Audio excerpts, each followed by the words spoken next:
So good evening, everyone, and welcome to the Buddhist Path of Awakening course once again. Tonight, we're continuing on through the chapters that are talking about the Trungpas, the Trungpa Tulkus. And we are going to just look at this, and I think I've said it over and over again about the 3 volumes of the Profound Treasury. So here we go. Michael is going to lead off.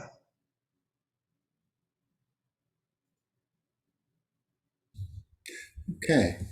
Well, welcome everyone. Yes, we'll be talking about the later Trungpas. I will be talking about the beginning part of the chapter, the 6th, 7th, 8th, 9th, and a little bit about the 10th Trungpa Tulku, and then John will take over to finish with the 10th and go on to speak about the 11th Trungpa Tulku, Chogyam Trungpa Rinpoche. I have a couple of props that I want to use tonight, so I'll be as seamless as possible, but bear with me.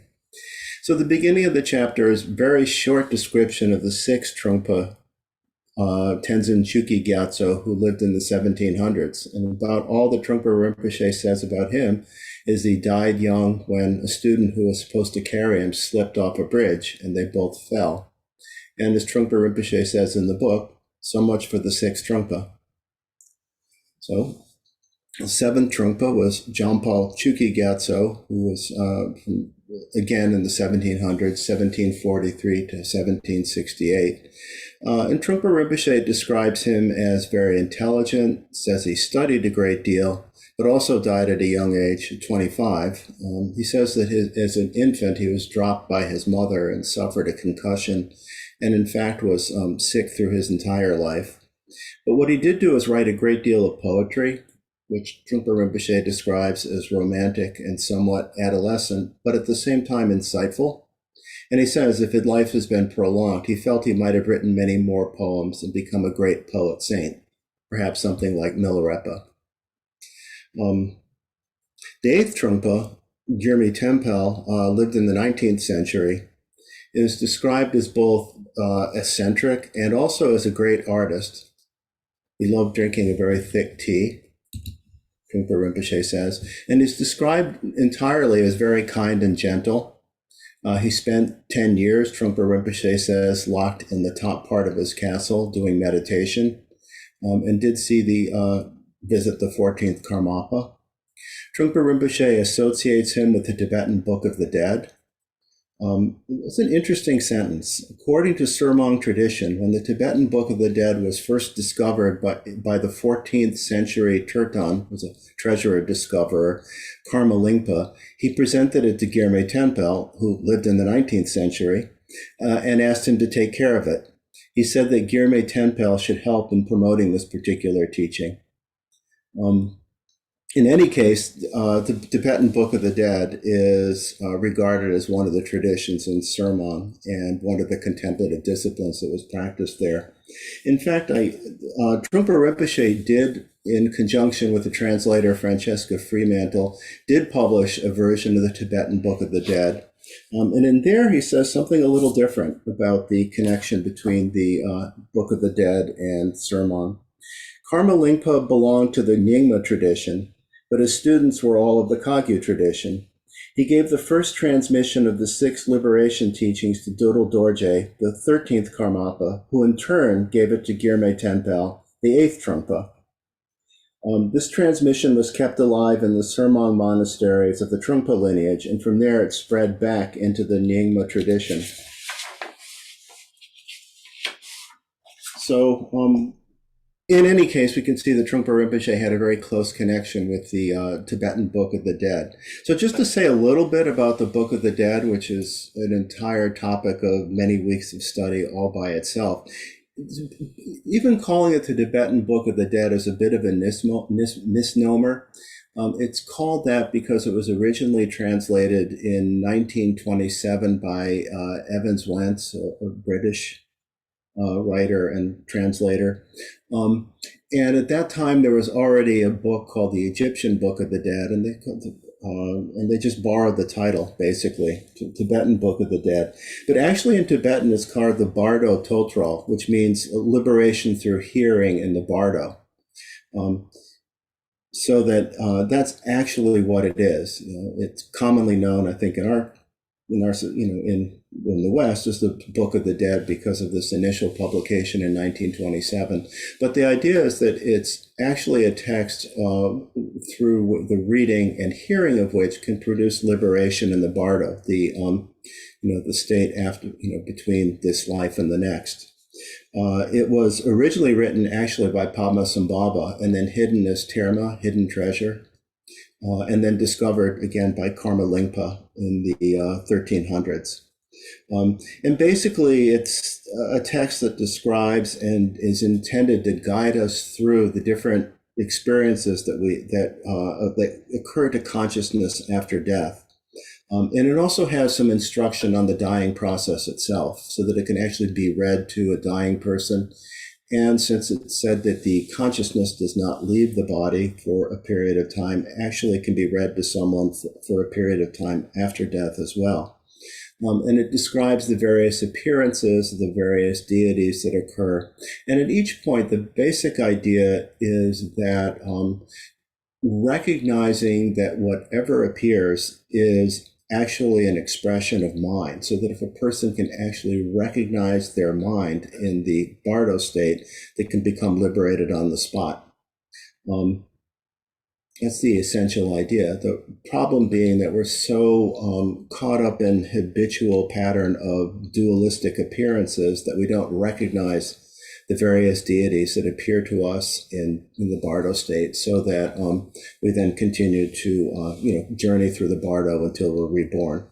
Again, it's actually quite a vast topic, and perhaps at some point maybe we'll be studying some of the texts, either the Book of the Dead directly or a book such as Pulap Rinpoche's Mind Beyond Death that also describes the various experiences that occur in the Bardo, based on the Book of the Dead.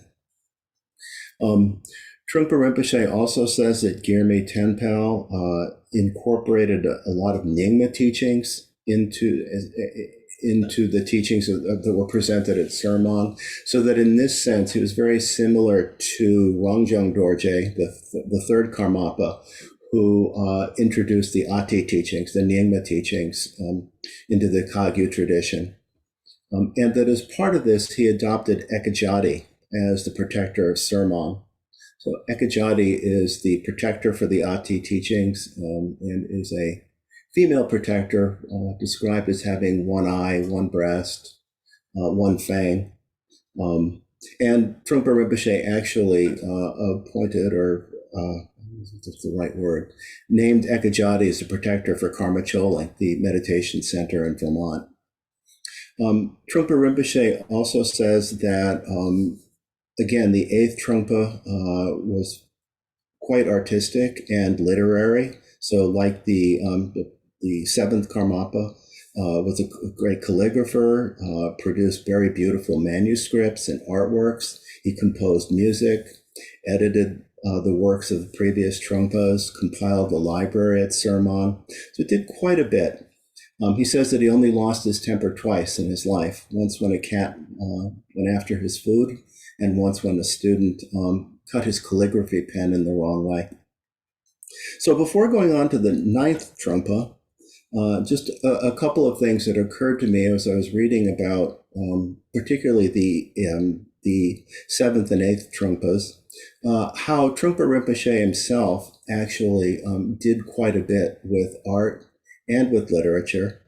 So I thought that I would read some of his poems in the spirit of the seventh Karmapa, who was quite poetic, and then show a very brief video clip with a Trungpa Rinpoche doing calligraphy. So he had an entire book of poetry published called First Thought, Best Thought. And I'm just going to read three of the, I think, 108 poems that are in this book. The first one's called Cynical Letter. Licking honey from a razor blade, eyes of the learned gouged out by books, the beauty of maidens worn by display, the warrior dead from not knowing fear. It is ironical to see the dharmas of samsara, celebrities deafened by fame, the hand of the artist crippled by rheumatism. The moth flew into the oil lamp. The blind man walks with a torch. The cripple runs in his wheelchair. A fool's rhetoric is deep and learned. The laughing poet has run out of breath and died. The religious spin circles in accordance with religion. If they had not practiced their religion, they could not spin. The sinner cannot spin according to religion. He spins according to not knowing how to spin. The yogis spin by practicing yoga.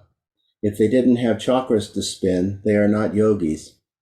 Chogyam is spinning, watching the spinning samsara. If there is no samsara spinning, there is no chogyam. And then a very different poem, Love's Fool, that was actually often read at Sangha weddings back in the day. Love's Fool. Love. What is love? What is love? Love is a fading memory. Love is piercingly present. Love is full of charm. Love is hideously in the way. Explosion of love makes you feel ecstatic. Explosion of love makes you feel suicidal. Love brings goodliness and godliness. Love brings celestial vision. Love creates the unity of heaven and earth. Love tears apart heaven and earth. Is love sympathy? Is love gentleness? Is love possessiveness? Is love sexuality? Is love friendship? Who knows? Maybe the rot knows, sitting diligently on earth, not flinching from cold snowstorms or baking heat. Oh, rock, how much I love you. You are the only lovable one. Would you let me grow a little flower of love on you? If you don't mind, maybe I could grow a pine tree on you. If you are so generous, maybe I could build a house on you.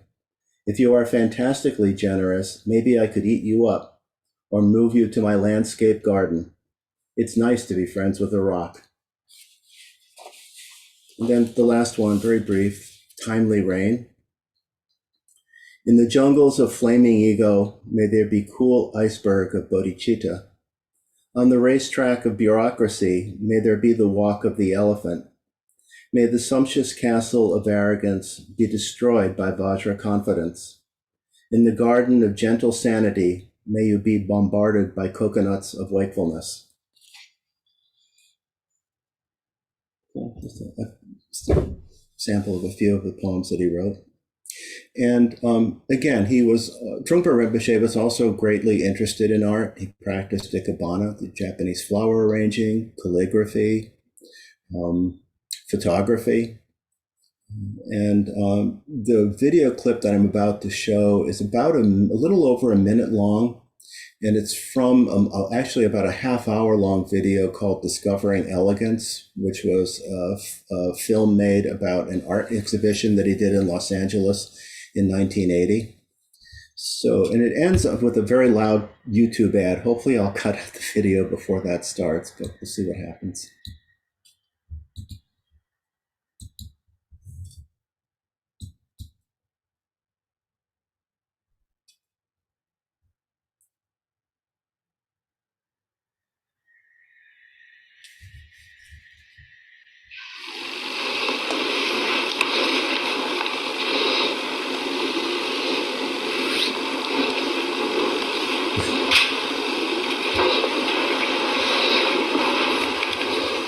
Chogyam Trungpa Rinpoche, Buddhist meditation master and master artist, executes a calligraphy, Virtuous Windhorse.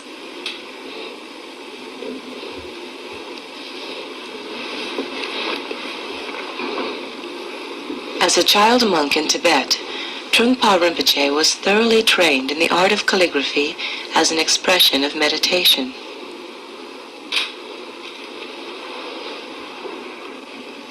Now president of the Naropa Institute in Boulder, Colorado, Trungpa Rinpoche is preparing this calligraphy for an exhibition at the Los Angeles Institute of Contemporary Art.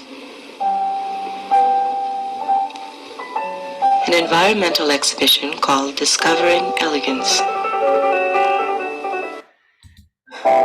The war in Ukraine forced my family to flee.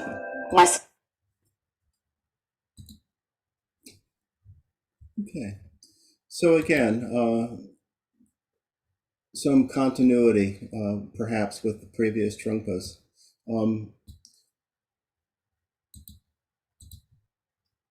Should also add that it wasn't something that was always obvious, but Trungpa Rinpoche was paralyzed on one side of his body, the left side of his body, due to a car accident that he had in England. So all the more, in my mind, impressive what he did in terms of art, let alone everything else. Anyway, to continue with the ninth Trungpa, Tempa Rabge, who lived in the 19th century, Trungpa Rinpoche says he was a shameful person, not because he was wild, but basically didn't seem to really do very much. He spent his life sitting in the sun, chatting with people, taking anise snuff, and really the only thing that he left behind was a 4-line Mahakala offering that Trungpa Rinpoche describes in the book. He says he was very ordinary, didn't do much in the way of intellectual work. There doesn't seem to be much practice going on, that he just existed. But the one thing that was interesting was his death, where he announced, tomorrow I'm going to die. Since I'm going to die tomorrow, at least I'm going to die in a dignified way. And he asked his attendants to take off his old clothes and put on his yellow robe, then sat up in the cross-legged Vajra posture, and he was gone. And Trungpa Rinpoche says that was the only testament that the ninth Trungpa knew what he was doing. The 10th Trungpa was Chuki Ninje, who Trungpa Rinpoche says was quite different from the ninth Trungpa. He was born to a local chieftain and raised with strict discipline by his uncle, his tutors, the secretaries, and the bursars of the Sermong Monastery. Bursar is basically like a treasurer.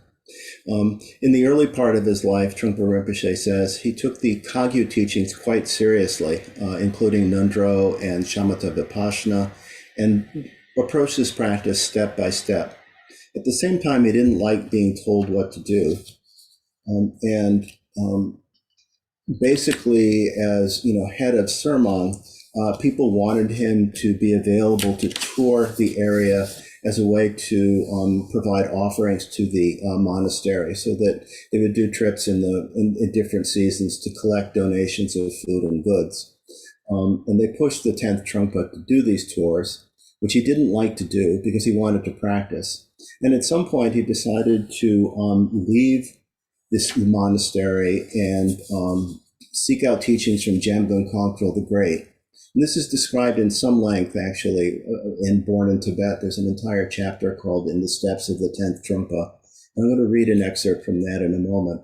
But I just want to say a little bit about Jamgon Kongtrul the Great, Lodro Taye, because he's a quite seminal figure in Tibetan Buddhism in the 1800s. He was one of several teachers who was very involved in the Rime movement, which looked to unify the different schools of Buddhism, and wrote very extensive, I think it's 10 volumes, text called The Treasury of Dharma. I believe that's right. And Trungpa Rinpoche actually developed a lot of the teachings in his seminaries from the Jamgon Kongtrul the Great's writings. He had a great deal of influence on what Trungpa Rinpoche taught. But what Jamgon Kongtrul the Great did was to unify the 4 schools of Tibet as part of the Rime movement. And his monastery was called Palpong Monastery. And there was actually a certain amount of resistance to the 10th Trungpa Tolku, 10th Trungpa Rinpoche, going to study with Jamgon Kongtrul, because people wanted him to tend to the monastery. And he actually made a couple of attempts to leave and was brought back, and they implored him to come back before he finally succeeded. But finally they did succeed. So I'm just going to read a little bit from Born in Tibet, where Trungpa Rinpoche describes, again, in the footsteps of the 10th Trungpa. Traveling on foot was very tiring, but to everyone's surprise, Trungpa seemed to acquire new strength. And when the others were worn out, it was he who looked after them. The elderly bursar became ill with exhaustion, in spite of which he said he really felt much happier, for the more he pondered on the teaching about the difference between the material and the spiritual way of life, the more he realized how right Trungpa Tulku was to follow this path. After 10 days, they reached Palpung Monastery. That's the monastery of Jamgon Kongtrul the Great. They reached Palpung Monastery, which is second in importance of the Karma Kagyu school. So most important would have been the Karmapas Monastery, Serpu. Trungpa Tulku was already well known to many of the monks, but since he did not wish to be recognized, they went instead to Jamgon Kongtrul's residence some 3 miles beyond. Jamgon Kongtrul himself had had a premonition the day before, saying that he was expecting an important guest and the guest rooms must be made ready. The monks thought he was referring to some royal personage with his attendants, or possibly to some great lama, and they eagerly watched for his arrival. However, no one appeared until late in the afternoon, when 4 simple pilgrims with a simple mule walked toward them and asked for accommodation. The monks told the travelers that since an important visitor was already expected, the guest house adjoining Jamgon Kongtrul's residence was not free. Therefore, the travelers must find lodging wherever they could. The following morning, Jamgon Kongtrul asked the monks if they had put his guests in the guest house. Surprised, they replied that no one had turned up. The guru insisted that the expected guests had arrived and told him to make further inquiries. The 4 pilgrims were traced, and Trungpa Tulku was recognized. The monks immediately took them to Jamgon Kongtrul and were astonished when the great teacher showed no sign of surprise at the manner in which the party had traveled. After the interview, Trungpa Tulku had a long private talk with his guru, who arranged for him to occupy a house with his companions 15 minutes walk away. Trungpa Tulku immediately settled down to his studies, with his guru instructing him in meditation, while the master of studies, the Khenpo, supervised his academic work. For a year he was left alone. Then his secretary and some monks came to see him, bringing gifts and money. The secretary had a private talk with Jamgon Kongtrul and asked him to encourage their abbot to return to Surmong on completion of his studies. His guru agreed that he must go back someday, but not immediately, for he and his attendants, monks, were making such progress that it would be wrong to disturb them. He added that the elderly bursar could now return to his monastery.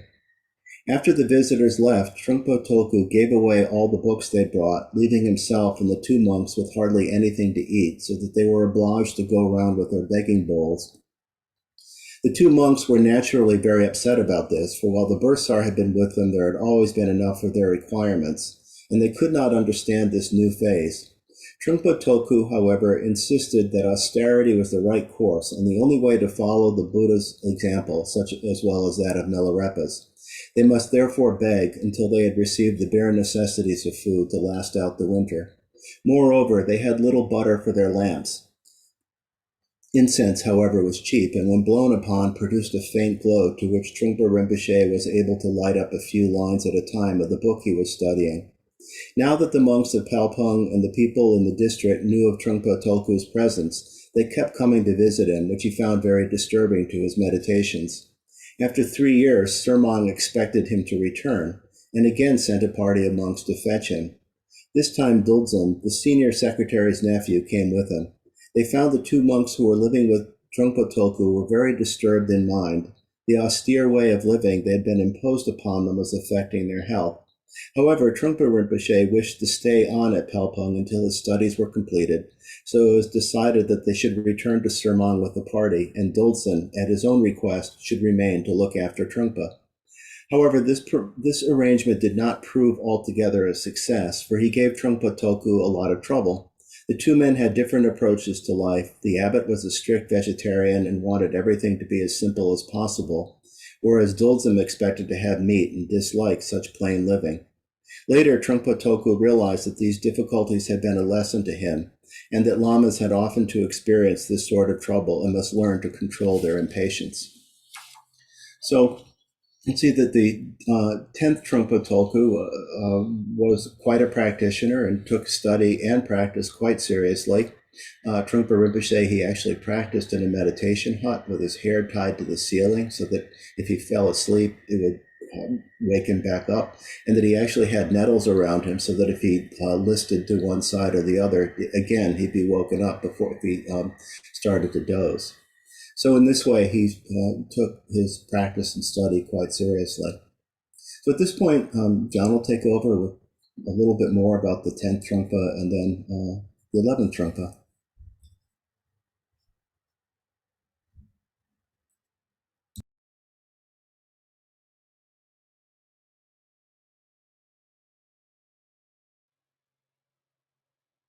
Okay.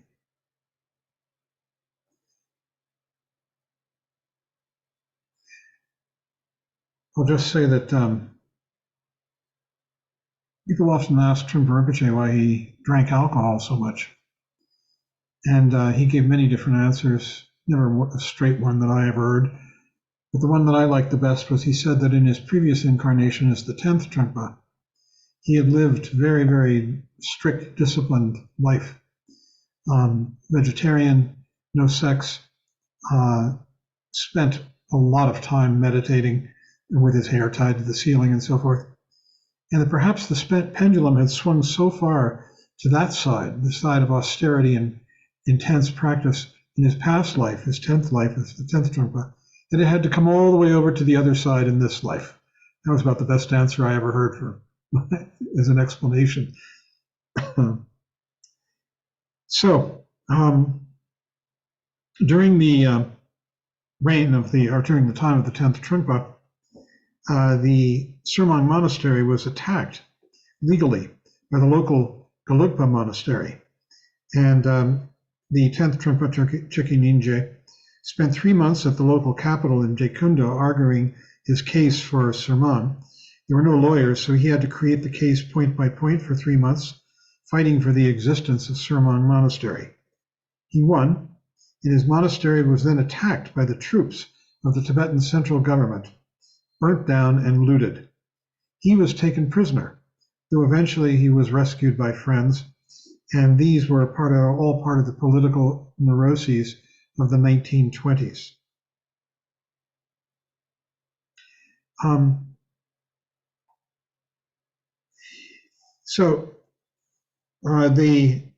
His followers and the local people spent their efforts on creating a fresher and grander Surmang, and Chökyi Nyima rebuilt it better than before and established a community center for contemplative practice and study. Trungpa Rinpoche writes that he had fantastic integrity. He died at 63, a hard worker and a political visionary and powerful at winning people over. All the Trungpas were blessed tulkus rather than a one-shot deal, he said. So the 11th Trungpa, Chökyi Gyatso, actually Chogyam Trungpa Rinpoche. Chogyam is an abbreviation for Chökyi Gyatso, which means literally Dharma Lake of Dharma. I'm sorry, yes. Lake of Dharma, large lake of Dharma. And there's a bio of him at the end of the 3rd volume, as well as what Michael read from Born in Tibet, which he composed, Born in Tibet, with the help of I'm trying to remember the name of the English poet in England before he left for this country. Michael also alluded to the fact that Trungpa Rinpoche, his body was very damaged. He had had an automobile accident in Scotland where the story goes that he crashed his car into a joke shop. Everybody thought that was entirely appropriate. And when they put him in the hospital, he was already unconscious and suffering from blood clots. And what they should have done was to keep his left foot stretched, like this, so that the Achilles tendon would remain stretched, but they didn't, and it shrank. And partial paralysis set in on both his leg and his left arm. He continually, throughout the rest of his life, carried his left arm around with his right. And he had to walk in a special boot that had a brace up the leg. because his heel would not go down to the ground. In fact, his heel when I met him was about 6 inches off the ground. Later in Boulder, he had an operation to lengthen the Achilles tendon. They spliced it, and it did lower the heel somewhat, but he really was supposed to have a second operation, and he just didn't want to do it. He never had that second operation and spent the rest of his life in an orthopedic boot with that brace. And it also affected his vocal cords, which if you listen to him speak, you'll hear that his voice is rather high, and that was because of partial paralysis of his vocal cords. Now, in some accounts, the Surman Kagyu is considered a separate sect of which the Trungpas were the head. And some of the unique aspects of the Surman Kagyu, the eighth Trungpa incorporated a lot of Nyingma teachings, as the third Karmapa Rangjung Dorji had done in the 14th century. Rangjung Dorji was the third Karmapa, and he was generally considered to be the most brilliant of all the Karmapas. He brought in the Dzogchen, or that's the Tibetan, for what in Sanskrit are called the Ati teachings, into the Kagyu lineage. As a result, they were taught in the Kagyu tradition, and in fact, Trungpa Rinpoche, because his root guru, Jamgon Kongtrul of Shechen, who was a reincarnation of Jamgon Kongtrul the Great, was himself Nyingma, so Trungpa Rinpoche incorporated both sects, Nyingma and Kagyu. And as a result, he taught both, and in fact, taught a lot of Dzogchen, Ati teachings. As Michael said, Trungpa Rinpoche was a great artist.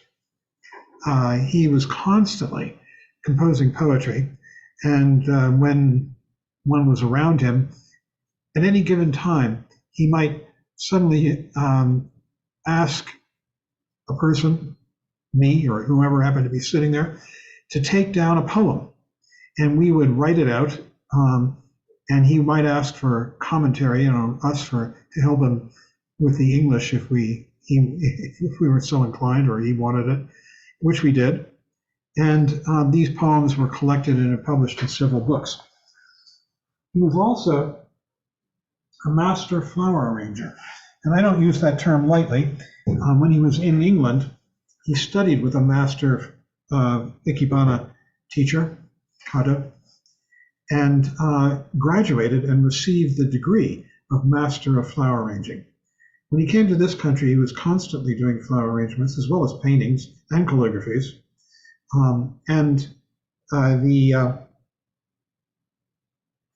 lot of his, he also did installations of very large, what would you call them? They were nominally Ikebana, but they incorporated often other things as well. Here is a photograph of him doing an installation in Los Angeles. Let's see if I can get it.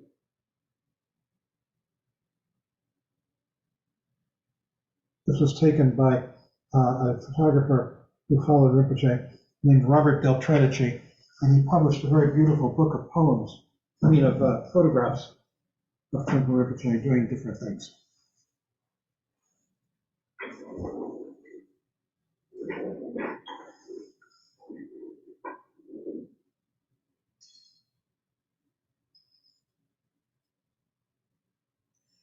So the Surman Kagyu were experts on Mahamudra, although Trungpa Rinpoche was also a real Dzogchen Ati teacher as well.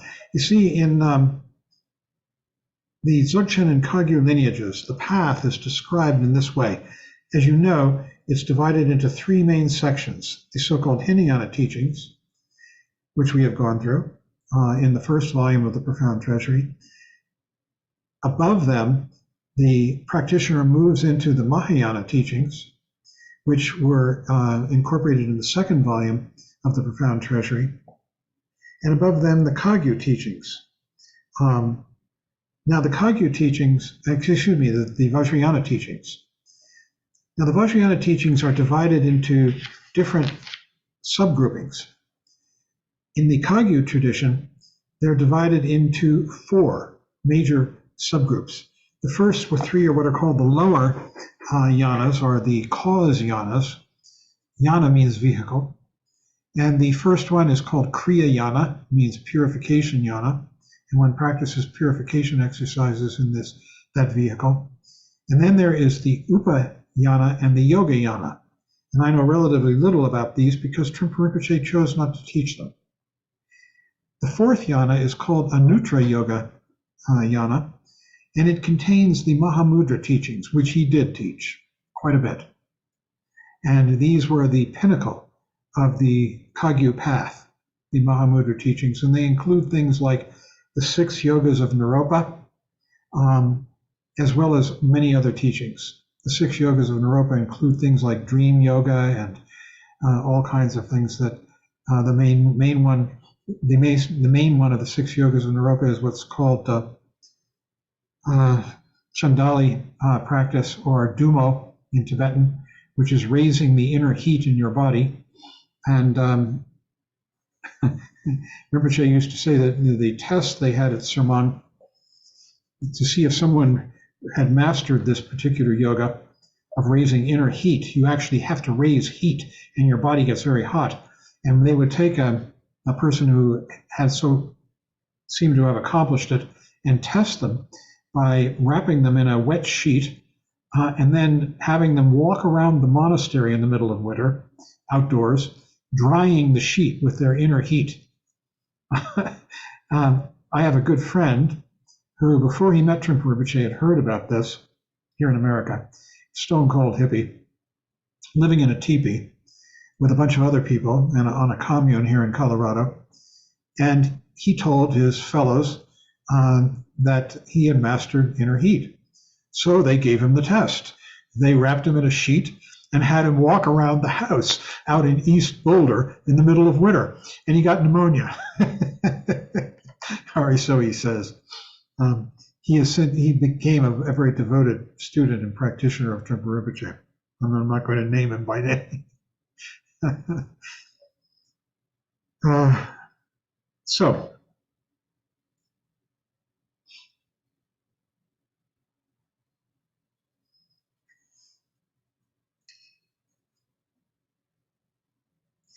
the Surmang tradition includes a version of the complete Chakrasamvara sadhana, translated into dance. This was the discovery of the first Trungpa's teacher, Trungmase, which we talked about last class. This dance is very elaborate with 360 moves or themes, and the performance usually lasts a day and a half. Trungpa Rinpoche did this. The first 3 hours are preparing the ground, and then 5 to establish the shrine, and then a 24-hour dance. There are movements connected with taking refuge in the Bodhisattva vows. And these movements to exercise the hostile environment and call for blessings. These movements are very prescribed and very energetic and intense. And I'm going to show you a brief video, it's only 26 seconds, of people doing the Chakrasamvara dance. Before I do that, I want to tell you that Trungpa Rinpoche, when you enter the Vajrayana, the first thing you do is Nundro. And even today, most teachers, I don't know anybody who doesn't require some Nundro, and a more traditional teacher will require the complete Nundro.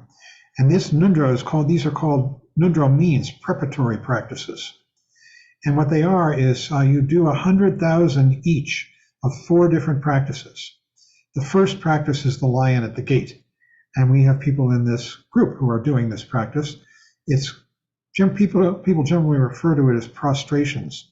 But actually what it is taking refuge. You say, I take refuge in the Guru, I take refuge in the Buddha, I take refuge in the Dharma, I take refuge in the Sangha.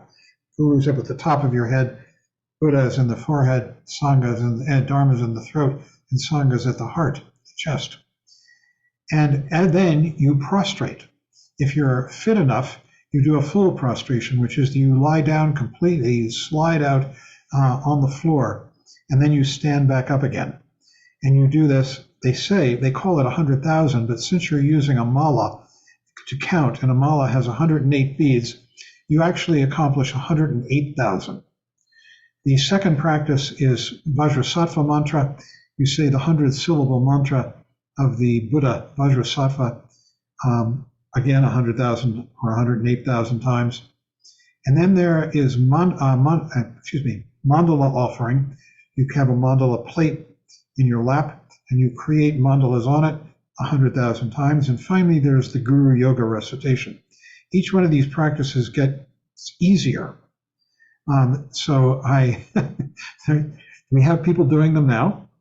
We have people doing prostrations and Vajrasattva mantra, including one of our fellows who is in retreat at the moment doing both of them, and other people in the group.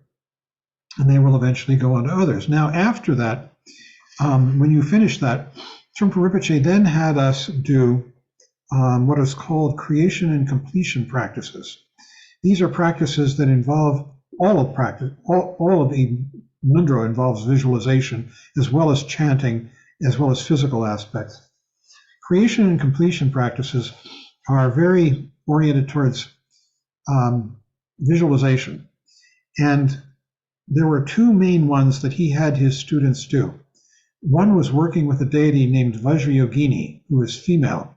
You can find her on the internet. She takes many, many different forms.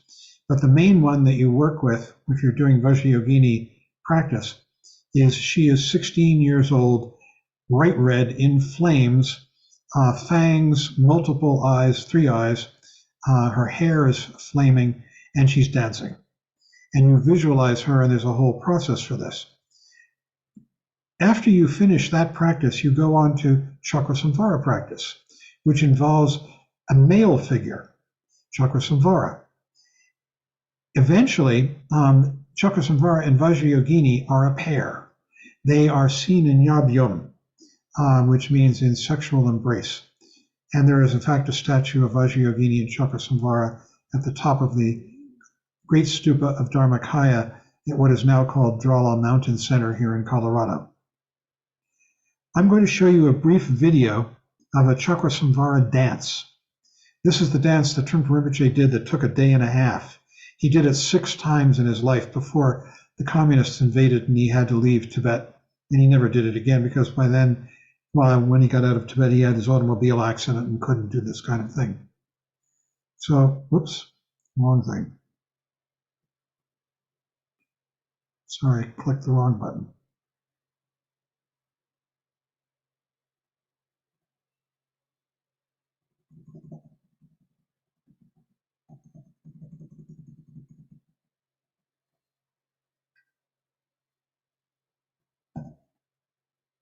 Sorry, and here we go.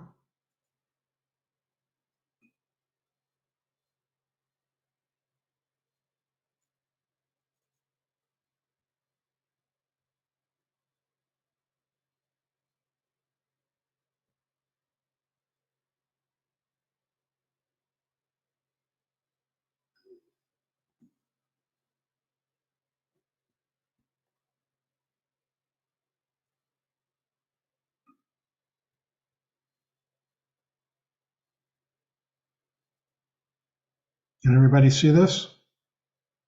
Somebody tell me. Michael, can you see this? Yes.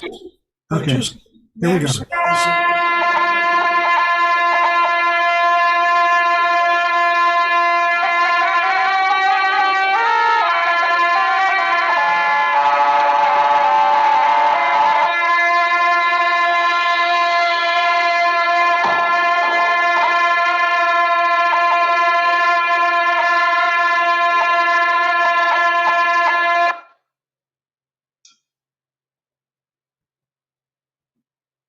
So that gives you a brief idea.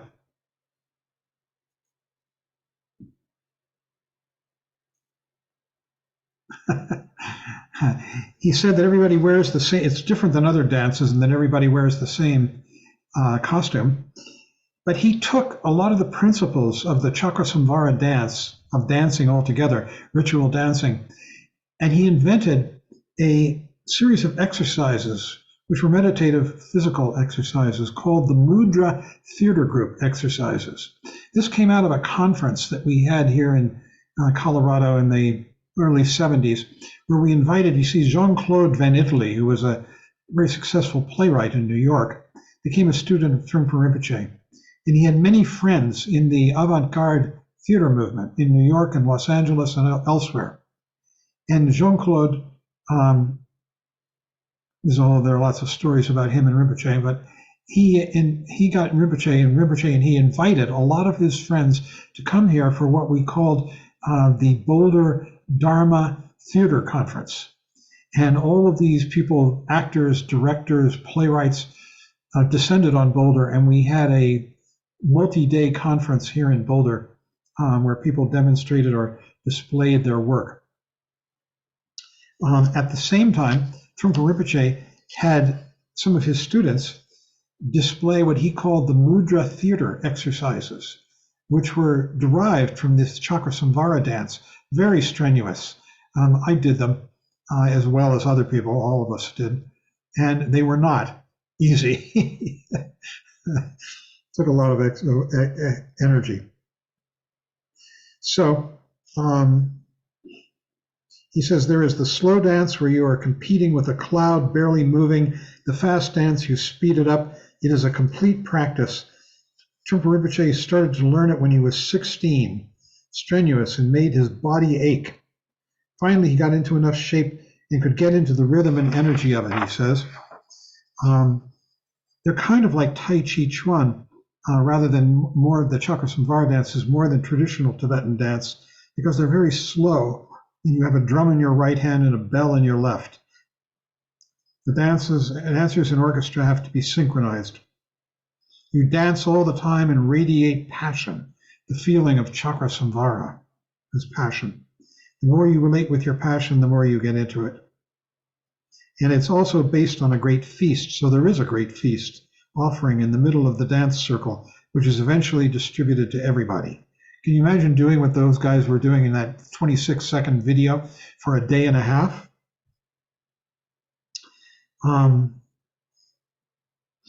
Says, there is a blessing of the feast, this is Trungpa Rinpoche talking, in which you visualize yourself on the altar table holding the feast as part of a great mandala. You bring in the jnana sattva. That means the being, the wisdom being. The wisdom being looks like, in this case, it would be Chakrasamvara, and it represents your fundamental wisdom and enlightenment. And you imagine the jnana sattva in different forms. In some instances, you'll imagine the jnana sattvas descending in infinite numbers like snowflakes. In others, they appear before you. The dance happens only once a year, and Trungpa Rinpoche was able to dance it only 6 times and enjoyed it more each time, he said. Eventually, he had the whole thing memorized and didn't need the instruction booklets that others did. I was very good at it, he says, and was good enough to teach it. He never taught it in the West, though. Drinking tea and alcohol was incorporated into the dance and signaled at the sound of a bell. So in the Q&A, I'm just going to mention a couple of questions. He's asked the question, is this incarnation thing real? And who cares? Based on an understanding of the blessed incarnations, even the 10th Trungpa was not really real. In other words, he didn't come out of the 9th. He was projected out by the 10th. Even the first Trungpa was not real as soon as he became the second. Trungpa Rinpoche says, I do not think the Trungpa line is going to continue beyond this lifetime, meaning his. He says, I don't even know if I'm going to be a Buddhist in my next life. He says he doesn't think the energy of the Trungpa line will just die. He thinks the energy will still be there. And then he said, when you give this energy to someone else, you do not give it away. You radiate it. But having done so, you have the same amount of energy left, exactly the same volume. So energy is not a separate entity. A sunbeam coming through the window is not different from the sun itself. And this is an analogy for how the the blessed incarnations happen, that the 10th Trungpa or the 11th Trungpa would radiate the energy out into another being, and that being would be born and become the next Trungpa.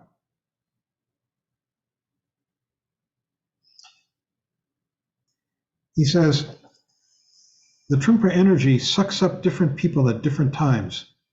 Actually, he says, I was hoping to come back in Japan as a scientist. Remember, this was the heyday of Japanese technology.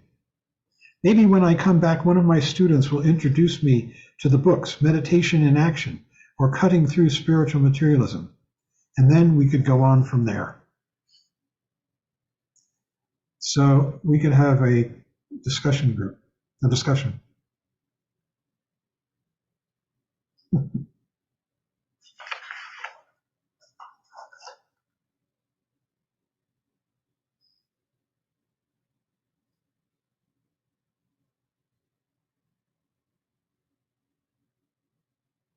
Anybody?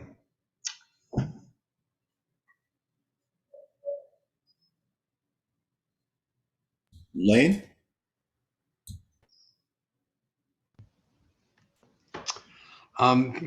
Yes, hearing what happened to some of the Trungpas, I was wondering how the Sarmang Kagyu became to be known as the mishap lineage.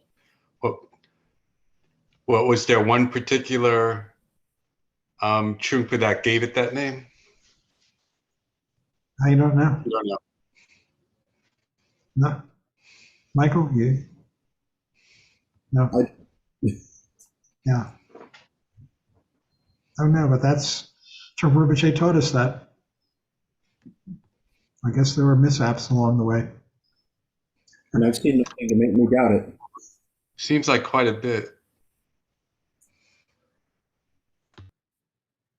Yeah. What's your overall impression? Anybody?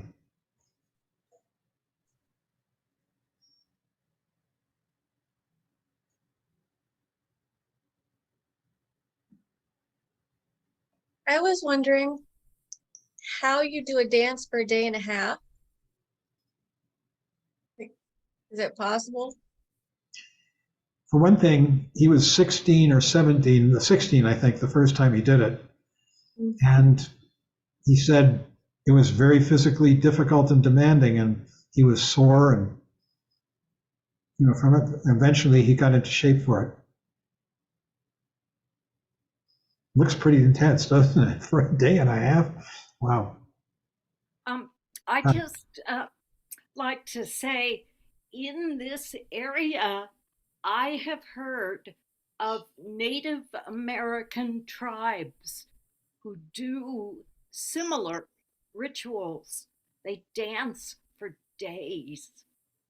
And I think it's, you could look it up. Different tribes have these similar rituals.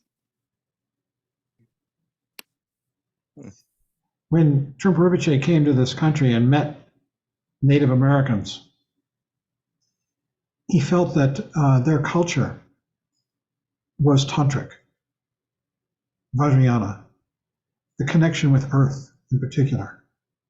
He also felt that it was being mostly lost due to the conflict and developments between Native Americans and the people like us who came. He felt that the ritual and ceremonies contained great wisdom, and he sought out some Native Americans. There was a man named Little Joe down in the Santa Fe area, and Trungpa Rinpoche went and visited with him and thought he was very enlightened.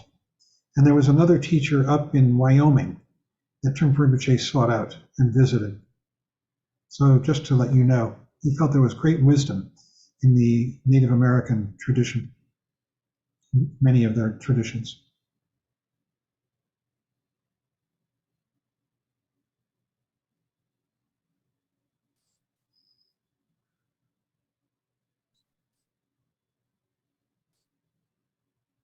I have a question around these rituals, and they look like endurance tests, you know, like the 108,000 prostrations and so on.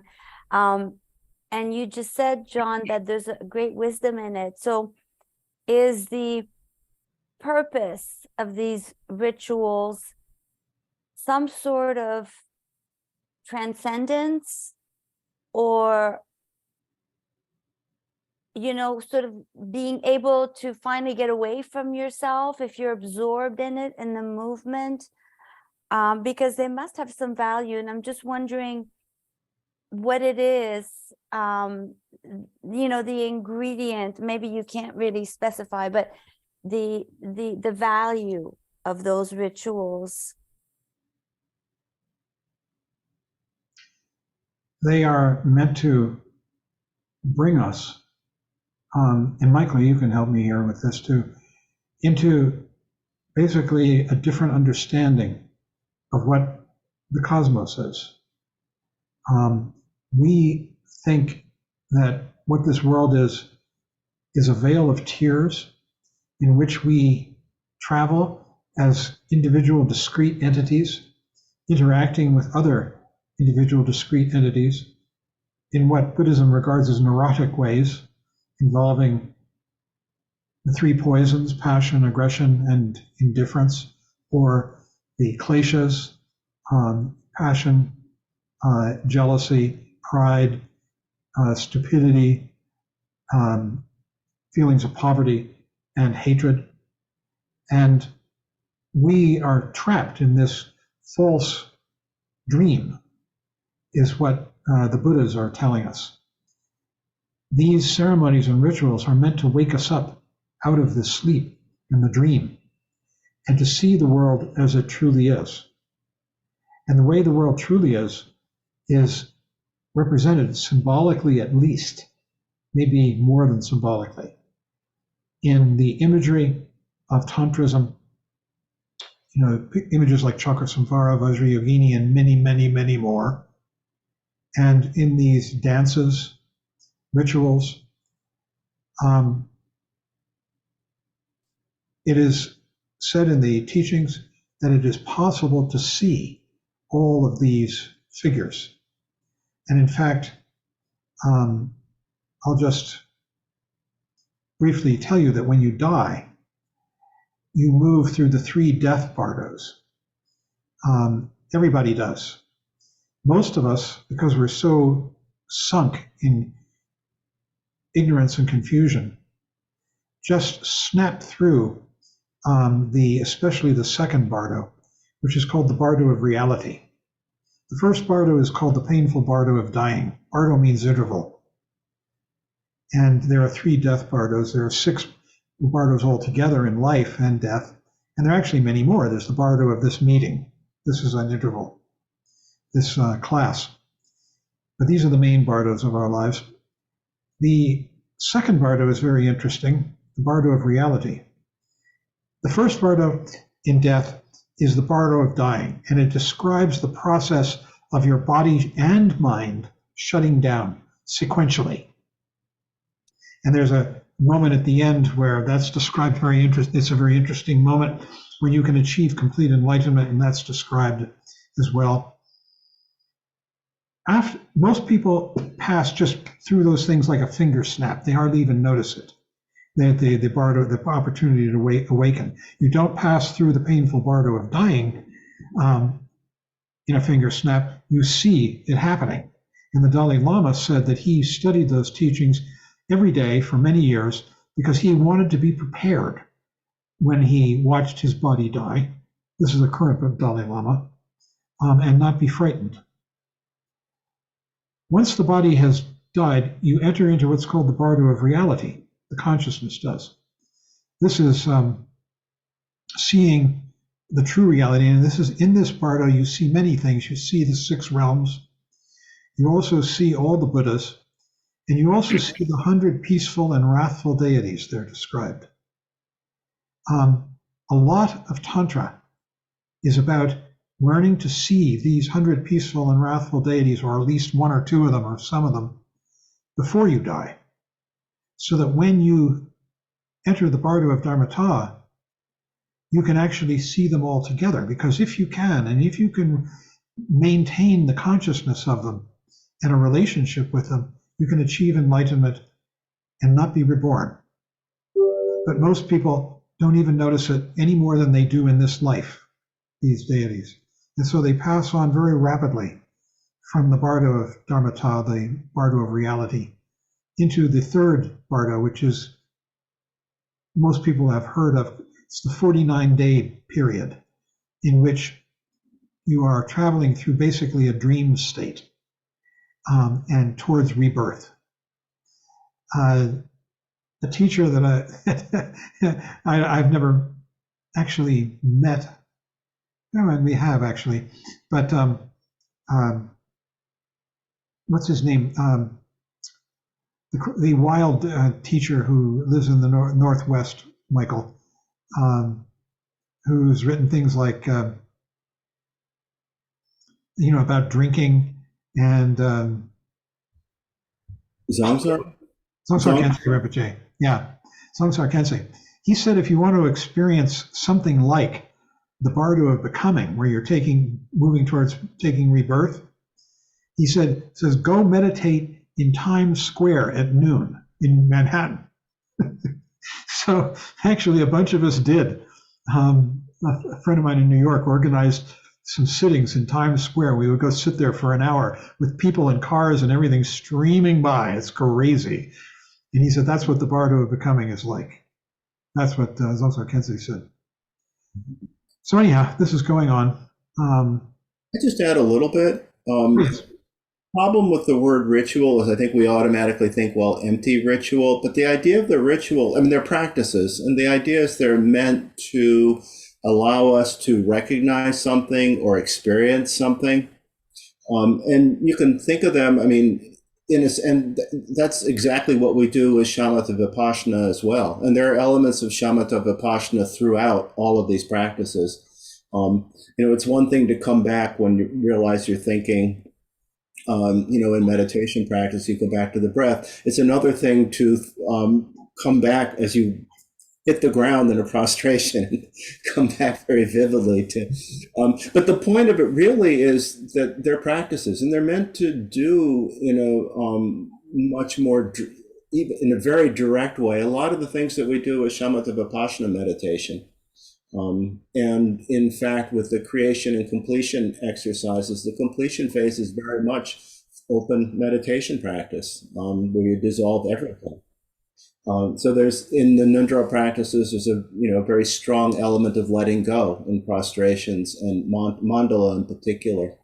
And it's also it's always interesting to me how different people will find some practices very conducive and some more difficult. Most often I think people find either prostrations or mantra practice the most difficult, but not everyone. Some people have, found that they struggled more with mandala or whatever. But the general idea is that, in a sense, they're very ritualized, but the idea of the ritual is to really point something out to us, to help us recognize something that, because of our ordinary distraction and confusion, we don't recognize, and very direct ways of doing that.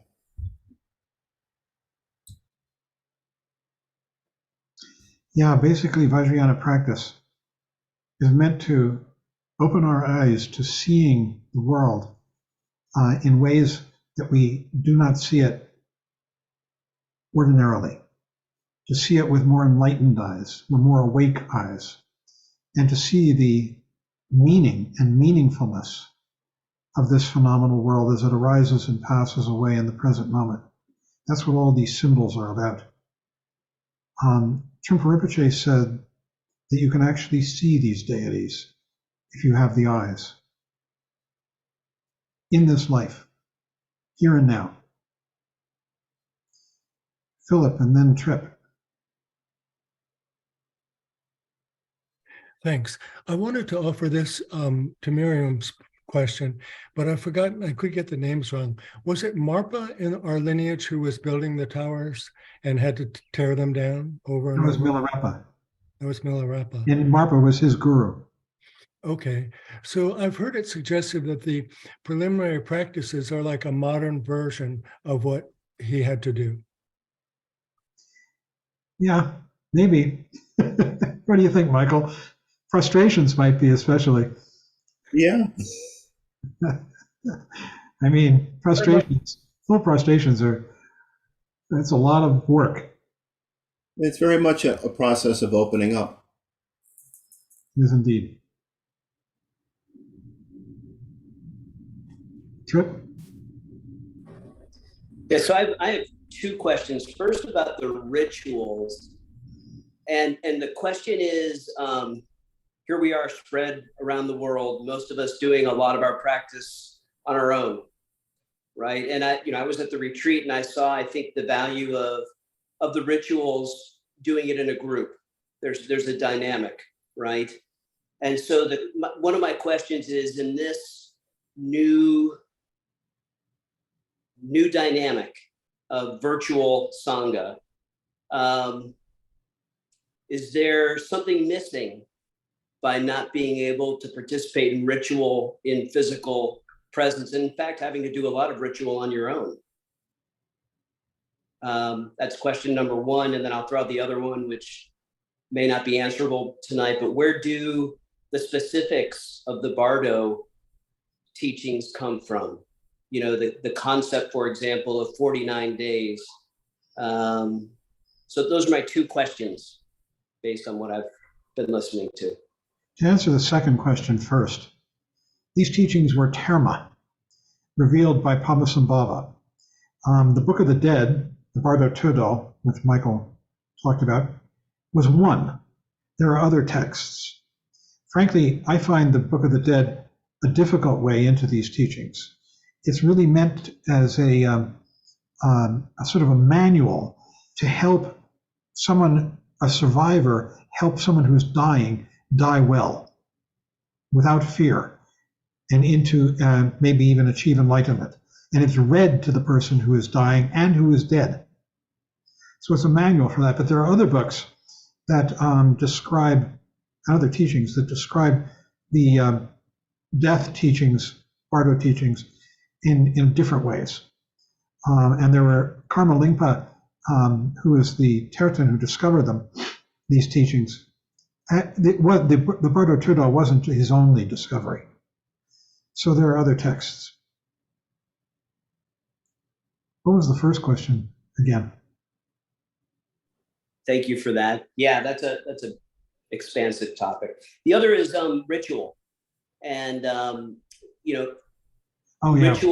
ritual on your own versus being in a group. We're going to have to deal with that issue. I'd like to hear what Michael thinks too. I mean, you come together for ritual periodically. It's not something that goes on necessarily. Well, I take that back. You can do it on a regular basis. And it may well be that we organize, if we get to this point, we organize into groups that meet locally to practice together. And that we come together, as we did for that retreat, at longer intervals to initiate and train in these practices.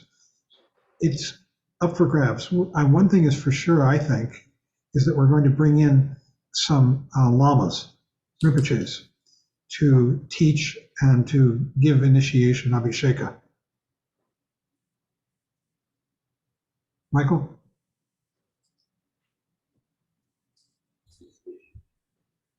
It's an interesting question. I mean, I think, obviously the Dharma has adapted in many different cultures in many different ways, and I think it can adapt in this way as well.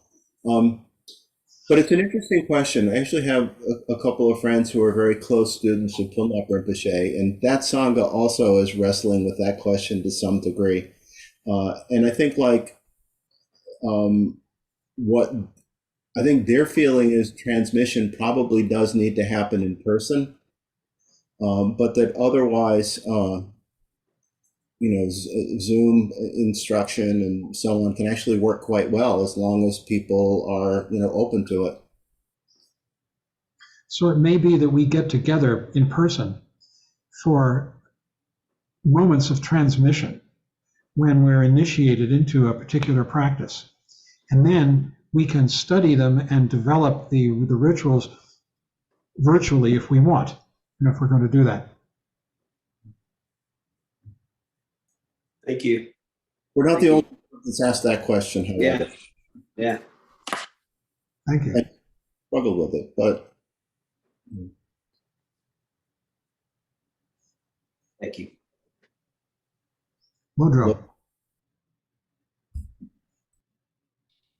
I can second that thought about the meditation in Times Square. As somebody that lives in New York, I've always said that that is as close to a charnel ground as many of us will probably get. There's a lot of chaos and a lot of things happening. I had also two questions, just like Trip. The first one is, I'm noticing some parallels with the death of the ninth Trungpa. It appears that he knew that he was going to die on the next day, and he wanted to die noble death. So he went into meditation and he just dropped dead. No particular cause of death. And I always found that a little mythical. The very skeptical side of me always doubted that. But then I began thinking that it happened last year. If I remember correctly, Dudjom Sangye Pema Rinpoche, he passed away at 32. And he was a very healthy, very young person. And he just went into meditation and just no cause of death, just went away. I'm wondering, is that an instruction? Is there a teaching in this? Maybe I'm just thinking too hard about it, but I'm wondering about the parallels, and if perhaps some of these teachers want to teach us something through that, just suddenly dropping dead.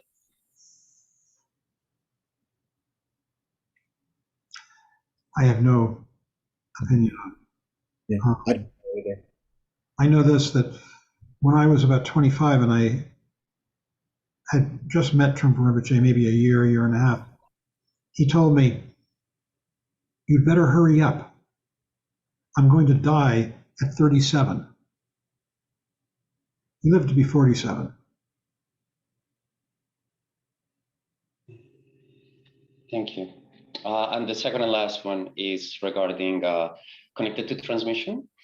I'm wondering if perhaps Michael or you, John, are allowed to, for those of us that want to take the next step in our practice, are you guys allowed to give us a jidam, or is that something that we need to wait for a lama to give us? We're going to have to think about that and get back to you. Thank you. I think probably we'll be working with a lama one way or another.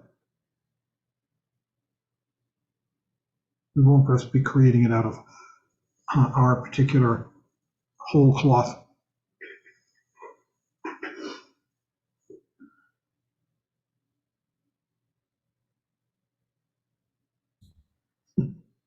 So Miriam, is your hand up? And then Lane. Yeah, thank you. I just had this flash as you were talking around the transmission and the question of necessity. And, I wondered whether we can't transport ourselves into the state that can, and that this could be accomplished through the practices or just through my imagination, because I saw it for a brief moment, and I thought, knowing about it and understanding this expansion of personal boundaries into a new awareness of the cosmos and how that's possible just by virtue of knowing about it and believing in it rather than thinking of it as a hypothesis. And so in a way, not necessarily requiring this direct transmission or even the 100,008 prostrations. Like, it's not that I'm trying to back out of it, but I don't know how many people will actually go through with it.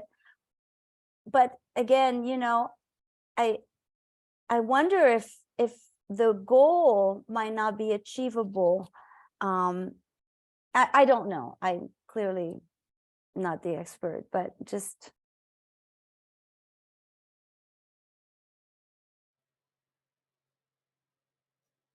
So it's not a question, it's about the power of imagination in providing experience and insight ultimately, rather than working through the body. Rather than working through the what? Through the body, through the physical practice. If you can't get there,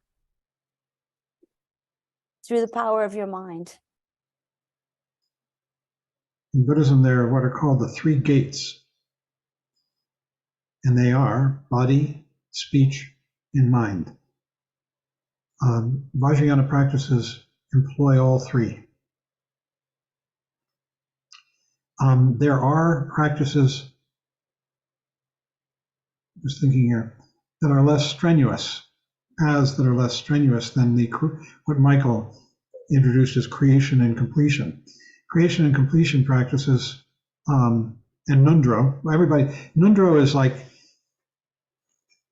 all the teachers that I know require some version of Nundro. Even the Sakyong Mipam Rinpoche required a cut down version of Nundro. But I work with a teacher who requires all of it, all of Nundro. And the more traditional the teacher, the more they're likely to require 100,000 of all the 4 practices to get into it. But once you get into it, then there's a lot of different possibilities. You can do creation and completion practices, which involve visualization and can be more or less physical. You can also go straight into Dzogchen, the Great Perfection teachings, which are, for the most part, not completely, but for the most part, mental, and mental exercises. But you have to be working with someone who is both trained and authorized to present those teachings. Thank you. You're welcome. And I just add, it's absolutely fantastic to work with Shamatha Vipassana and Tonglen practice, and that we can do that with some understanding even of what the Vajrayana, expresses, and just, open ourselves in that way. And then when we're ready, we'll do more. And Lojong. Lojong as well. The next chapter, not quite the next one, but the one after that, I think, you're going to read from Rinpoche in talking about the Vajrayana and stressing Lojong over and over and over again. It's a Mahayana practice, but it moves right into the Vajrayana mind training. I love this slogan. I've been thinking about it a lot. Maintain always a joyful mind. Don't give in to depression, it's saying. Always have a joyful mind. It's really a great slogan. I offer it to us because so many of us have moments of depression or more. And boy, you're going to see it in this chapter. He has a whole section on Lojong and the Vajrayana. Yeah, I mean, these practices are very powerful.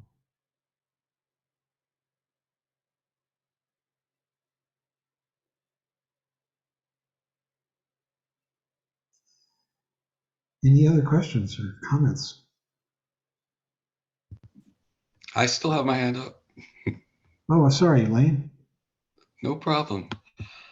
One of the 6 yogas of Naropa that John didn't mention is POA. And I was wondering if you guys could, well, firstly, I was wondering if POA is something that Trungpa Rinpoche ever taught. And also if you could say a few words on the relationship between POA and the Bardo teachings, if there is any relationship. Michael, you want to? Okay, so POA is a practice involving the injection of consciousness. Needless to say, it has its risks. But in terms of the connection with the Bardo teachings, the idea is if you're able at the time of death to this is why the Book of the Dead, the Bardo Togrul, goes through all of the description of the dying process, because the important thing is to recognize what's happening. And if a person is skilled enough in their practice, the idea is that at a certain point in the dying process, you can eject your consciousness and go immediately to a Pure Land, Amitabha, by visualizing that. Oh, so you bypass the Bardos with POA. Yes. I think that's true, yes. And you go to a place where it's much easier to achieve enlightenment. And there are many, you can go to a Pure Land, you can go to become one with your teacher if you have a lot of devotion to your teacher who has passed. And these are called ejection of consciousness. It's actually physically described. You eject your consciousness out of the top of the head, what we call the fontanelle in Hindu or Indian terminology. It's called the Brahmaranda. And one ejects the consciousness out of that. There are instructions for it, and there's a teacher in Denver here who teaches it, a Tibetan teacher. And it's taught commonly, ejection of consciousness. It's preparation for death. Is it something you would recommend, or do you regard it as not so important? I personally have not studied it in any degree and don't practice it. You practice it in this lifetime if you are serious about it. And what you do is when you practice it, there are steps. And at the last step, when you actually eject the consciousness, you don't do that. Because you could do it in this lifetime and die, supposedly. So you stop right short of that. But personally, it's not one of my practices. Maybe some. And the risk with any practice is, any time when rather than relaxing into genuine experience, we try to create or fabricate experience. That's the risk from shamatha on up. And that's why Trungpa Rinpoche made such a point of understanding spiritual materialism. We're getting into some very exotic things here, and this is what the Vajrayana is full of. And it is time to go pretty soon. Here's 9 o'clock. I think we have to end. Yes. So we can continue this tomorrow in the discussion group. I'll put up the chants. Michael, you're going to lead them? Sure. Okay. I'll mute us all. Thank you, everybody.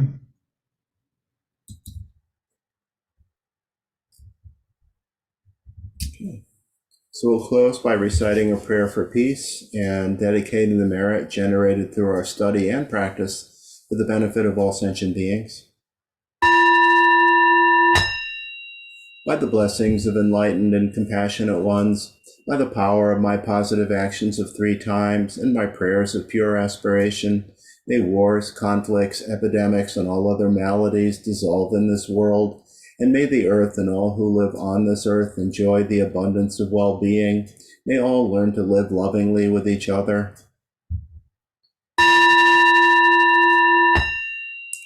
By this merit, may all obtain omniscience. May it defeat the enemy wrongdoing.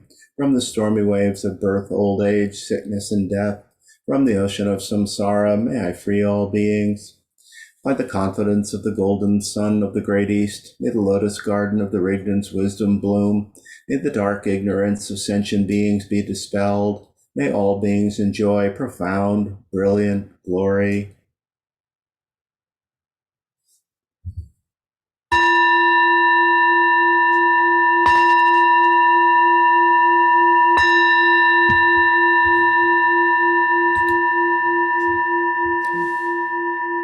Thank you, everyone. Thanks, John, Michael. Thank you. Everyone. Thank you, everyone. Thank you. Have a great night. Thanks, John. Thanks, Michael. Good night, everyone. Thank you. Good night, everyone. Thank you all. Good night, everybody. Good night. Good night.